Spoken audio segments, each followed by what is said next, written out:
The Honourable Leader of the Opposition. This Prime Minister in 9 years doubled housing costs, doubled the debt, doubled gun crime, doubled food bank use, and up until a minute ago, he had a minister with a double identity. The Prime Minister knew that the minister was directing his business illegally from inside cabinet. He knew the minister had claimed there was another Randy when there was no other Randy. He knew that the minister had falsely claimed to be Indigenous in order to take money away from real Indigenous people, and yet he stood by him up until yesterday.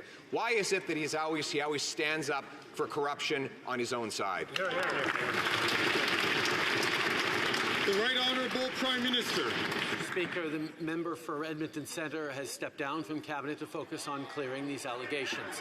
Mr. Speaker, the Leader of the Opposition talks about the importance of speaking up. The reality is his MPs are no longer voices for their communities. They are his voice in their communities. That's not how this place is supposed to work, Mr. Speaker.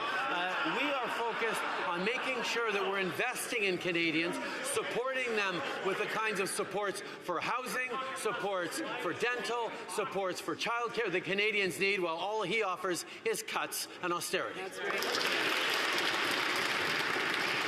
The Honourable Leader of the Opposition.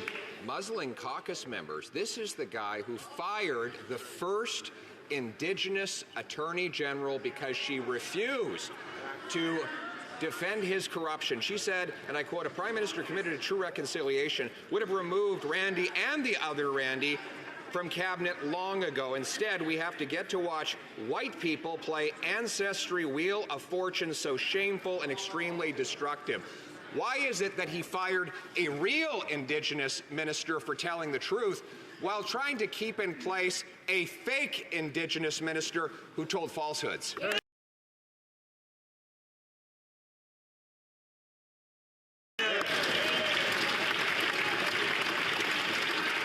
Right Honourable Prime Minister. Mr. Speaker, telling the truth would be MPs continuing to stand up to advocate for their communities. But the Leader of the Opposition has asked them not to be their communities' voices here in Ottawa, but instead be his voice in their communities.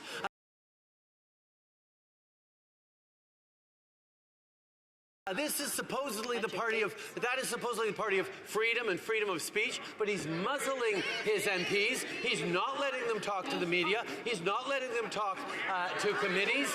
The reality is he's afraid of what they might say about him, because there is no call to be muzzling MPs this way. The Honourable Leader of the Opposition. Mr. Speaker, this from a Prime Minister who has 20 caucus members that have signed a letter that they're ready to fire him. Why wouldn't they? This is the guy who's doubled housing costs, doubled gun crime, doubled food bank use, doubled the national debt, kept in place a minister with a double identity. Even his own caucus members know he's not worth the cost, crime, or corruption. So if he's not afraid of anything, why doesn't he call a carbon tax election like an idiot?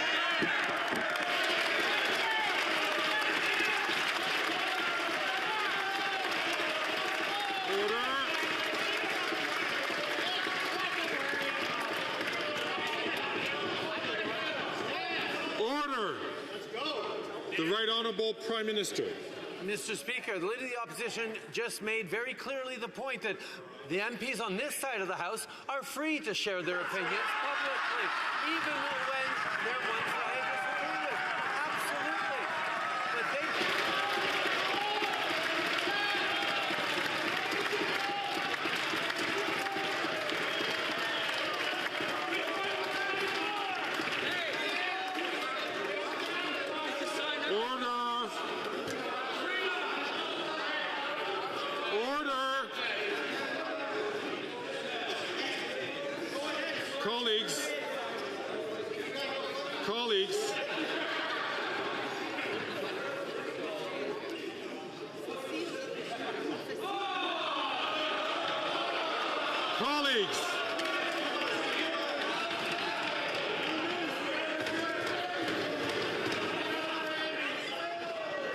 the more time that we spend here in the chair interrupting the process so that we get order in the House, the fewer questions we will be able to have and fewer answers we'll be able to have in question period.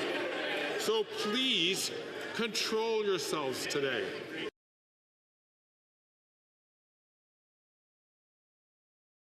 The Right Honourable Prime Minister from the top. Mr. Speaker, in the minds of Conservatives, we just saw a big gotcha moment where I admitted that Liberal MPs are free to speak their minds and voice their opinions even when we have disagreements.